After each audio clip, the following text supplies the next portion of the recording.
Amado, nós estamos passando por uma crise. É uma palavra que a gente não gosta de ouvir. É talvez um tempo que a gente não gosta de passar. Mas se o ser humano tivesse outra maneira de se aproximar de Deus sem ser pela dor, eu acho que Deus faria. Mas se eu pedir para levantar a mão, quem veio a Deus sem dor, eu creio que pouca gente aqui levantaria a mão. Todo mundo vai lembrar que o motivo pelo qual chegou a Deus, entregou a vida a Ele, foi no momento de crise. E nós estamos passando por crises. Acho que a primeira fase para a gente poder começar a superar é quando a gente reconhece que elas estão. E a crise é geral. Nós temos crise econômica a nível mundial, não só do Brasil. Nós temos uma crise de liderança no mundo todo. Nós temos uma crise relacional, as pessoas não estão mais se relacionando como deveriam. Nós temos uma crise de valores, moral inclusive. Nós temos uma crise de humanidade, onde a gente consegue ver uma indiferença crescente tão grande que é possível vermos campos de concentração a céu aberto, como nos tempos da Segunda Guerra Mundial, com os refugiados na Síria. Nós temos crises políticas de toda sorte, crise de referência, de ética. Vivemos um mundo em crise e também percebemos que essas crises não estão só lá fora, mas elas também são internas. Crise nos casamentos, crise na família, e a gente vai estar respondendo a isso com o que a gente vai pregar hoje. Eu não me lembro se são chineses ou são japoneses que dizem que tem duas palavras para crise que eles usam. Uma é calamidade. O que aconteceu no Haiti foi uma calamidade, com o furacão. Mas é uma calamidade aquilo. Mas a crise também, ela pode ser uma oportunidade. E aqui é que a palavra tem dito e a história tem mostrado que crises são uma oportunidade, e uma oportunidade para o avivamento espiritual. A Europa está em crise. Uma reportagem sobre a França mostrou que a França tem uma crise de identidade hoje. A primeira-ministra da Alemanha, Angela Merkel, disse que a crise da Europa é porque os europeus precisam ter coragem de voltar à igreja e voltar à palavra. Mas a gente não precisa ir tão longe para a gente saber que a gente tem uma crise. Nós podemos chegar mais perto. Primeira crise que nós temos aqui, por que precisamos, em cima dessa pergunta que eu quero trabalhar com os irmãos, por que precisamos de um avivamento espiritual? Porque a nossa vida pessoal está em crise.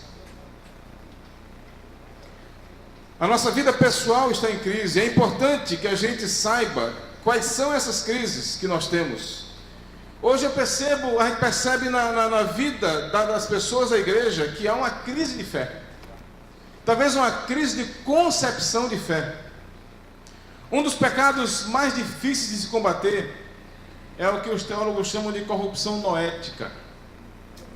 O que é uma corrupção noética? É aquele pecado que se aloja na mente.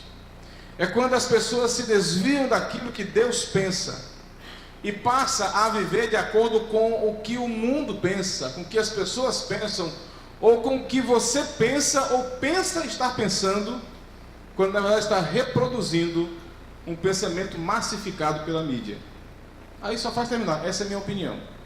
Mas reproduz alguma coisa que outra pessoa já criou. E a gente percebe que, mesmo na igreja, quando você vê cogitar-se divórcio, se pensa, se mostra aí que há uma corrupção noética. Há uma corrupção de pensamento. Quando coisas que para Deus não se concebia, se concebem. Claro que há casos e casos, a gente não está aqui generalizando ou radicalizando. É importante pedir ao Espírito Santo que Ele envie um avivamento que nos traga uma convicção de pecado. Me parece que hoje, de tanta gente ouvir as coisas ruins na mídia, de tanta gente ouvir sobre coisas ruins acontecendo, e virando costume, virando comum, terminamos aceitando isso como algo comum. O pastor Josué falou sobre a questão do estupro. Está ficando tão comum que estamos achando que isso é comum. A corrupção é algo tão comum que estamos achando que isso é normal. A questão do sexo fora do casamento está tão sendo batido na mídia que estamos achando que isso é algo normal, quando na verdade é algo comum, mas não normal. E pecado é comum. E muitas vezes nas nossas próprias vivências pessoais, nós estamos vivendo pecados e achando que Deus não vai estar levando em conta. E a Bíblia diz que a gente não tem que brincar com o pecado. Me lembro da história de Noé. Noé, depois do dilúvio, já velho, estabelecido, famoso por ser o homem que Deus usou para salvar a humanidade da arca, de repente ele se distraiu. Ele pegou, plantou uma vinha, tomou vinho e se embebedou. E uma das grandes lições da história de Noé é que o diabo não tem pressa para derrubar um filho de Deus. Nós precisamos levar em conta, amados, que a nossa vida pessoal ela entra em crise quando a gente sabe o que a Bíblia diz que é para fazer e não fazemos.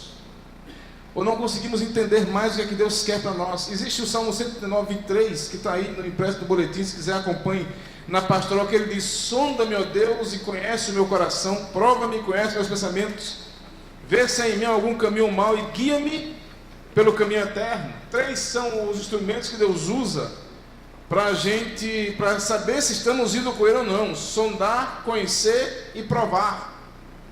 Senhor, aquilo que eu não consigo enxergar como sendo um erro, como um pecado, que o Teu Espírito possa fazer isso por mim e me revelar se é.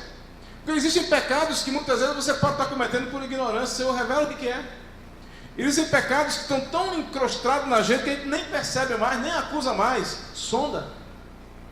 Senhor, prescruta, conhece. Tu conheces o meu coração. Então olha para ele e vê se há algum caminho mau. Prova. Provar é como você passar algum metal no fogo.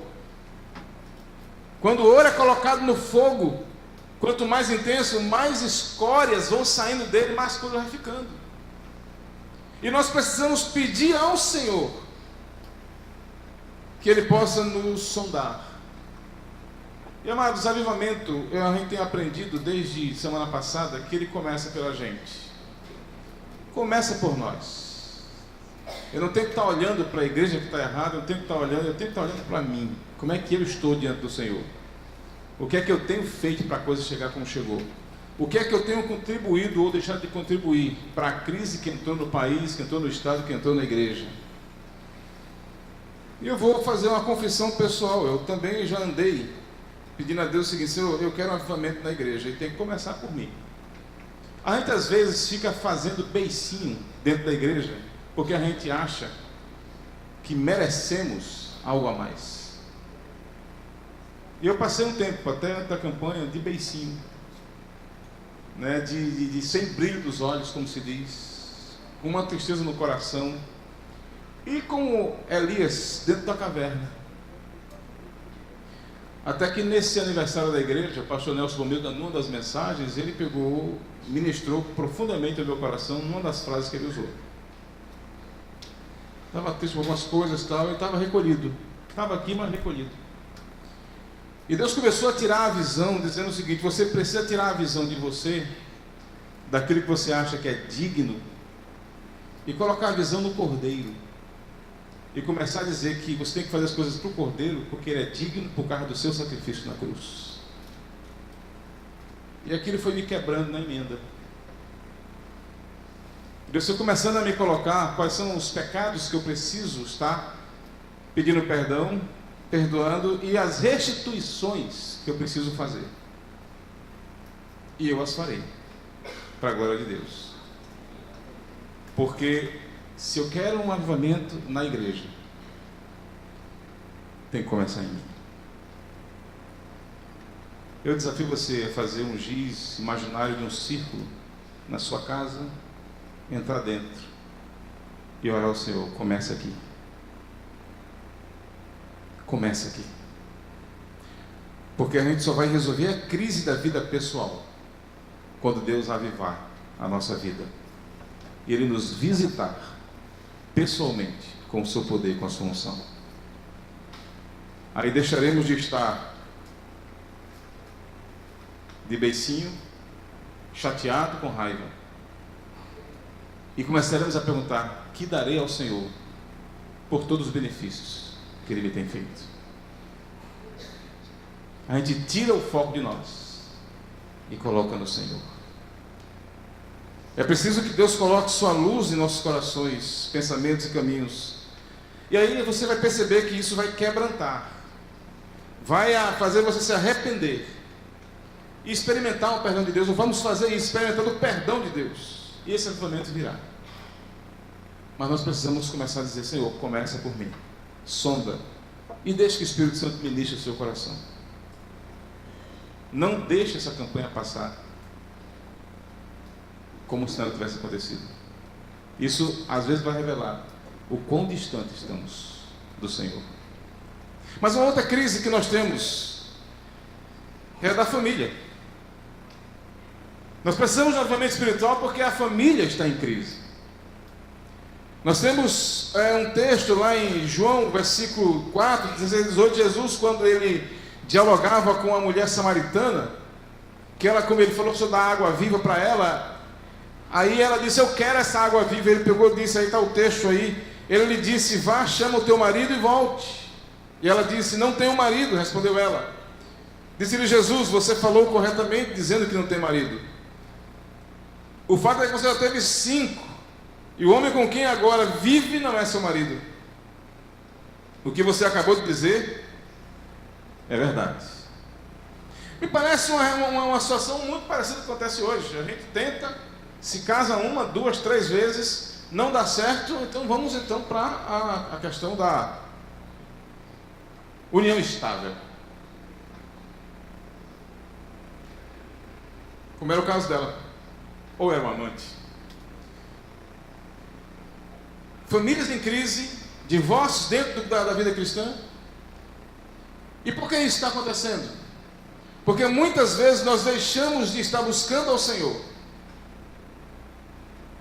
e estamos absorvendo aquilo que o mundo tem trazido para nós. E a família não está em crise só no Brasil não. Em todas as partes do mundo se percebe uma crise na família. Os casais não se dialogam mais. E quando conversam, às vezes é para brigar, acontece muito isso. Cada um defende o seu ego. Pais e filhos estão sem comunicação. Pais que abandonam seus filhos, entregam aos cuidados do mundo, da carne e do diabo. E eu não estou falando de creche. Eu estou falando disso aqui. Quando você coloca um celular na mão do seu filho já desde pequeno, você está entregando ele na mão do diabo, da carne e do diabo e das trevas. Porque criança já sabe mexer nisso aqui melhor do que a gente. Hoje a gente tem que pedir conselho para filho, né? Por causa disso aqui, senão o contrário. Porque é mais fácil. Às vezes nós estamos numa crise porque quando os filhos começam a crescer com isso aqui, e se tornam rebeldes porque não estão mais ouvindo, a gente se assusta. Foi o que houve. Porque nós não estamos tendo comunicação com os filhos. A autoridade dos pais vai sendo jogada no ralo. E hoje a gente percebe, inclusive hoje está nas escolas particulares, aonde se prega, um bando de professores estão pregando que família hoje é uma opressão de um regime capitalista. E aonde você não tem que estar obedecendo a pai e mãe. E a gente acha que isso está normal, é comum, e quando chega em casa, está aí as brigas, está aí os conflitos, está aí a tristeza, está aí a dor. Ideologias que separam pais e filhos, e achamos que é normal. Nós vemos a crise na família, por exemplo, também na questão de pais e mães que não estão mais buscando mais a sua carreira do que propriamente os filhos. E há vícios, há pecados, há libertinagem que está inundando os lares, que hoje não precisa mais estar indo para o banco comprar uma revista pornográfica. A pornografia entrou em casa.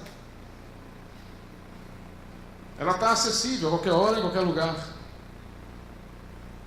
Os pais perderam o controle. E sabe qual é o maior só do que perde o controle? Já que vai fazer, use camisinha. Ou alguns pais perderam o controle, já que vai fazer, faça aqui em casa. E botam a cama de casal, já que vai fazer. Os pais abandonam a sua autoridade e entregam seus filhos ao diabo. Desrespeitam, e quando eles não obedecem à autoridade dos pais, não obedecem mais a ninguém. Mães que dizem às filhas: faça o que quiser, só não chegue em casa grávida. Mães que já condenam os casamentos das filhas, dizendo: não confie no marido que você vai casar. Seja independente. Pais que levam filhos para prostíbulos para garantir que são homens e nem sempre funciona. Amados, a solução da família, e a solução da família não está na psicologia, embora ela possa ajudar, não está na filosofia, não está na sociologia, não está nos avanços tecnológicos, não. Eu estou fazendo terapia familiar e estou vendo os grandes casos mais escabrosos que se possa imaginar. Mas cada caso que eu vejo, eu percebo que o que está faltando ali é Deus dentro da família. O que falta é a gente ter um diagnóstico e constatar que o problema é a vida espiritual com Deus. Se você, como família, a gente troca um tempo com Deus e passa mais de 5, 6 horas na televisão, não podemos cobrar. Nem querer resultado diferente. Se quer resultado diferente, nós temos que agir diferente. Nós temos que mudar a ação. 95% dos lares que conseguem fazer o culto doméstico juntos são lares estruturados, porque buscam a Deus, vivem com Deus. Eu conheço uma família na Paraíba em que já está na 5ª geração de homens e mulheres tementes a Deus. E começou com os pais. Nós precisamos de famílias que busquem o avivamento do Senhor.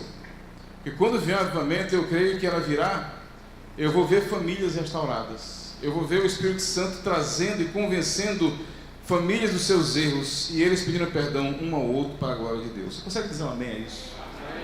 Amém.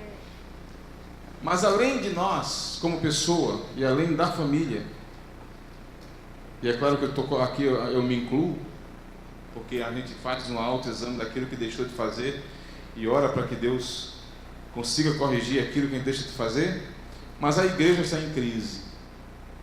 Se você ver o texto de Gálatas 1, 6 a 7, eu creio que deve estar impresso aí, ele vai dizer: admiro-me, apareceu o quadro aqui, admiro-me que vocês estejam abandonando tão rapidamente aquele que o chamou pela graça de Cristo, para seguirem outro evangelho que na realidade não é o evangelho. O que ocorre é que algumas pessoas os estão perturbando, querendo perverter o evangelho de Cristo. Amados, nós estamos numa igreja, quando eu falo igreja evangélica, eu estou falando em tese. Claro que a gente percebe que a igreja evangélica hoje ela está em crise. Inclusive existem alguns homens evangélicos que não querem mais nem ser chamados de evangélicos, porque já não está mais, parece que virou uma moda ser evangélico hoje. A gente consegue encontrar evangélico na Playboy, consegue encontrar evangélicos fazendo os maiores arruaças. Eu já vi uma porta-bandeira de carnaval dizendo que é evangélica. Eu já vi evangélicos fazendo filme pornô gospel. Eu já vi evangélicos fazendo polidense gospel. O negócio está... Eu vi uma mulher dizer que ela transa com os namorados porque ela coloca o corpo em sacrifício vivo, santo, para ganhar uma namorada para Cristo. Até isso já saiu. O que é que isso mostra? Isso mostra que a igreja está em crise. Vi uma entrevista num programa com uma atriz pornô que, numa das perguntas que fizeram para essa atriz, botou o nome de um pastor lá. Ela disse uma frase que me chocou. Ela disse: olha, a igreja não está vivendo o que prega. E eu parei para prestar atenção no que ela está dizendo. Aí ela disse uma coisa que me deixou olhando. Meus pais são evangélicos. E quando eu disse que ia fazer pornô, que ia para todo canto, meus pais disseram: a gente apoia você, minha filha. Se vai trazer pão para a sua mesa, faça. Estamos em crise. Liderança comprometida com o pecado. O que há de escândalos no meio evangélico com líderes, com pastores. E agora começa a entrar em nós uma coisa preocupante, que é pastores tirando a própria vida, afrontando a imagem de Deus. Estamos em crise. Estamos em crise quando a gente percebe, por exemplo, que a pregação ela está sendo muito mais para agradar homens do que para agradar a Deus ou para levar homens ao arrependimento. Estamos em crise quando a gente vê que me parece que estratégias de marketing têm sido mais valorizadas do que a gente confiar que quando Deus faz a obra, essa obra ela se espalha, as pessoas vêm onde tem luz, como a mariposa vai até a lâmpada. Não precisa fazer marketing, as pessoas veem onde tem luz. Quando há um avivamento na igreja, a gente vai ter que fechar a porta, porque tem muita gente lá fora querendo entrar e não vai caber aqui. Sem precisar botar na internet, nada, a coisa vai acontecer. Não que eu diga que marketing seja algo que não precisa usar, mas a gente não pode estar confiando no marketing em relação a isso. Nós estamos em crise quando a gente mercadeja a palavra, quando a gente começa a querer vender bênçãos para conseguir mais ofertas e pensar que a igreja é uma empresa que tem que estar cumprindo certas metas. E quando a tolerância com o pecado conhecido. E amados, eu creio que falar de igrejas grandes e igreja geral é muito fácil, talvez incompleto. Nós precisamos começar a refletir como nós, como igreja, estamos. Como é que nós estamos? Como nós, como liderança, estamos?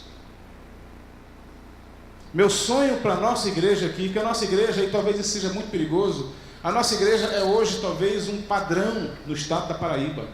Glória a Deus por isso. É um padrão em missões, porque tem uma visão missionária que poucas igrejas têm. É um padrão na organização e execução dos eventos que ela faz. Alguém já disse que os nossos eventos são um must, que em francês quer dizer um modelo a ser seguido. Nós temos os mais bem feitos cursivos da Paraíba. Nós temos o encontro de casais mais bem feitos que nós fazemos. Nós fazemos tudo com muita maestria, com muita excelência, com muito capricho. Todos os eventos que nós fazemos aqui tem um padrão. Eu digo assim, tem uma marca IEB de qualidade. Mas esse tipo de padrão pode ser perigoso para nós. Porque a grande verdade é que nós temos percebido que a igreja tem se acomodado. E muitas vezes o bom é inimigo do excelente. Ficamos tão acostumados com isso, com o que é bom, que deixamos de caminhar para frente para aquilo que é excelente, porque ainda tem uma excelência para alcançar. Eu tenho um sonho de ver os músicos da nossa igreja vir à igreja não apenas no tempo que vai tocar, ou porque vai tocar, mas porque quer buscar ao Senhor para quem toca. Isso é avivamento. Eu tenho um sonho de ver os diáconos da igreja vir à igreja com brilho nos olhos, porque vai se encontrar com o Senhor, não apenas pelo que vão fazer, e nem apenas para servir a mesa da ceia do Senhor. Eu tenho um sonho de ver esse corredor, falado aqui pelos adolescentes como o corredor da fofoca, se transformar numa cena que eu vi no filme de Desafiando os Gigantes, que é uma cena no filme que ele chega lá e ele diz: você está vendo o que está acontecendo no campo? E quando ele chega no campo, vários jovens, de 3, de 4, de 5, reunidos, orando uns pelos outros, porque um avivamento tinha se derramado na escola. E havia um homem que orava por cada armário, por cada aluno. Eu tenho um sonho de ver essa cena aqui, nesse corredor. No lugar de estar jantando pastores e líderes, estão orando por eles.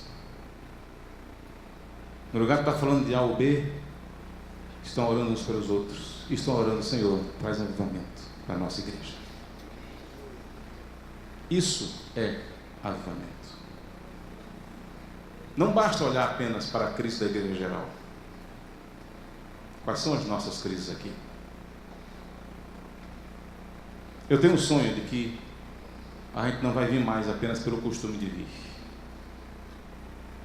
mas a gente vem porque o Cordeiro é digno pelo seu sacrifício. Preocupamos-nos com a nação. A nação está em crise. Só uma forma desse país chegar aonde ele quer chegar. E eu vou dizer a você que isso é historicamente provado. Ele só chega aonde ele quer chegar se Deus derramar um avivamento espiritual nesse país por meio da igreja.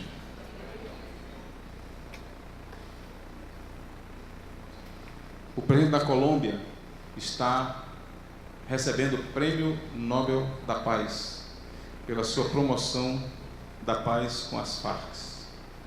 A história que a gente não sabe é que tem uma igreja na Colômbia orando pelo país já faz 15 anos. Essa igreja conseguiu, por meio da oração, acabar com o maior cartel de drogas do mundo, que era o cartel de Medellín. O cartel foi todo desfeito, ninguém sabe como. E houve um avivamento na cidade de Medellín. É possível. Na década de 90, aconteceu na Argentina, aconteceu na Guatemala. E aonde a igreja se colocar de joelhos para orar pelo seu país, Deus responde. Quais são os perigos que a nação passa e que todas as nações passam? O perigo de se afastar de Deus. Se afastarem de mim, vocês são perdidos. A nação brasileira se afastou de Deus. Talvez nunca tenha se aproximado, por causa da sua idolatria, por causa da sua negligência. A igreja se afastou de Deus, porque acha que pode fazer as coisas pela sua força e esquece de orar. Quantas vezes nós deixamos de orar ao Senhor antes de fazer o calendário, o planejamento? Senhor, o que é que tu queres que a gente faça? O outro perigo que nós temos aqui é o do abandono da palavra de Deus. A gente pode estar orando, podemos pregar a palavra. A nossa igreja tem hoje um zelo pela palavra. Quem vem na quarta-feira aqui sabe que é pregada a palavra. Quem vem na escola bíblica aqui sabe que é a palavra que é ensinada. Nós temos um zelo pela palavra. Mas, amados, nós temos que tomar um cuidado para nós não nos transformarmos numa igreja de Éfeso, onde temos doutrina correta, mas perdemos o primeiro amor. Qual é a motivação pela qual você tem vindo aqui? Tem sido a mesma? É a mesma paixão? É o mesmo brilho nos olhos? Ou a coisa está começando a ficar formal, costumeiro? E você, sem se vigiar, vai perdendo. E aconteceu comigo já. E de repente você redescobre. Eu ontem passei por uma experiência com o Senhor que foi maravilhosa. Por isso que eu estou sem medo aqui. Preguei no acampamento e no acampamento mesmo, sem querer, Deus ele trouxe uma unção diferente. Eu digo, Senhor, é por aqui que eu vou andar. Deus me mandou sair da caverna.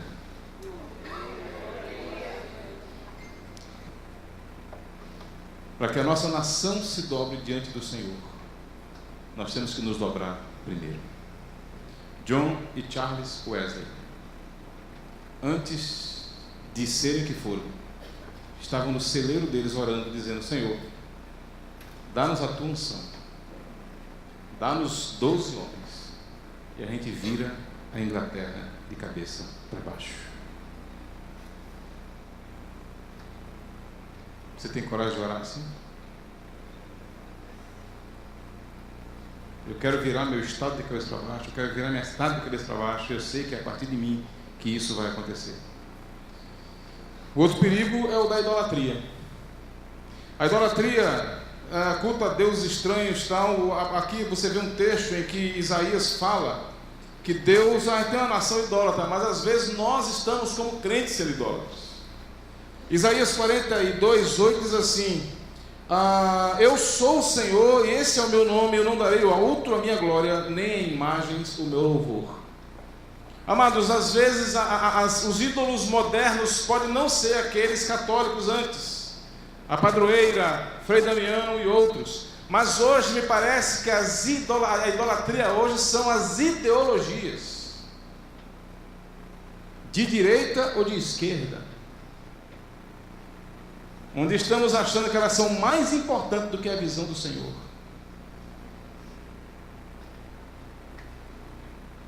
É hora da nação, da igreja se dobrar e pedir perdão por essa idolatria.